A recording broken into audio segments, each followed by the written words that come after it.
술을 마신 운전자가 사고를 낸 뒤 정확한 음주 측정을 방해하기 위해서 오히려 술을 더 마시면 어떻게 될까요?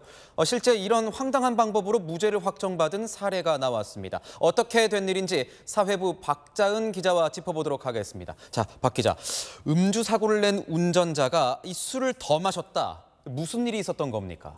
네, 전북에서 트럭 기사 일을 하는 A씨 이야기인데요. 이 A씨는 2019년 7월 트럭을 몰다가 맞은편 승용차와 충돌했습니다. 이 A씨는 사고 직후 근처 편의점에서 소주 한 병과 이온음료 한 캔을 사서 마셨습니다. 그런데 경찰이 음주 측정을 했을 때 A씨는 이미 이 소주를 모두 들이켠 뒤였고 혈중 알코올 농도는 0.169%가 나왔습니다. 경찰 입장에선 사고 시점에 정확한 음주 수치를 알 수 없는 상황이 된 거죠. 2달 뒤 경찰은 A씨 동의하에 다시 음주 측정을 했습니다. 사고 당일과 똑같이 소주 한 병에 이온음료 한 캔을 마시게 하고 혈중 알코올 농도를 재보니 0.125%가 나왔습니다. 사고 때 측정한 A씨 혈중 알코올 농도는 0.169%였죠. 여기서 0.125%를 빼면 0.054%가 되는데요. 소주를 마시기 전에 이미 처벌 기준인 0.03%를 넘겼던 상태였다는 겁니다.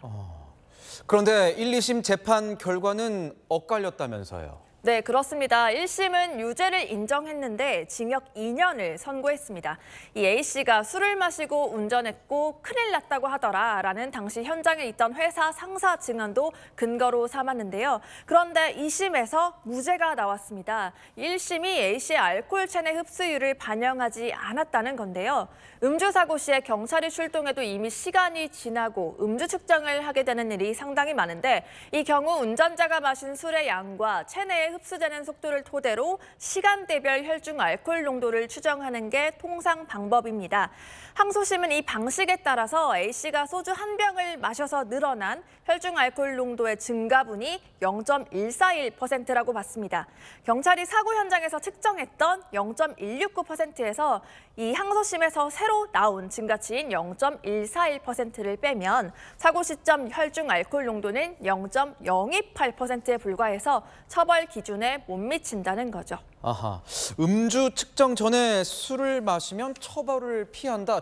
보기만 해도 좀 불합리해 보입니다. 그렇습니다. 그래서 대법원은 정확한 음주 측정이 불가능하다면 피고인에게 유리한 수치를 기준으로 유무죄를 따질 수밖에 없다라는 답을 내놨습니다. 그런데 법조계에서 문제라는 지적이 나옵니다.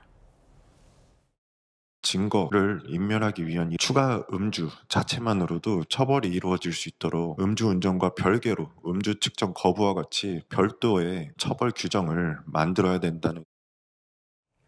네, 대법원도 어쩔 수 없이 무죄를 확정짓긴 했지만 추가 음주로 정당한 처벌을 회피하는 것은 바람직하지 않고 입법 조치가 이뤄질 필요가 있다고 지적했습니다. 네, 지금까지 사건을 보다였습니다.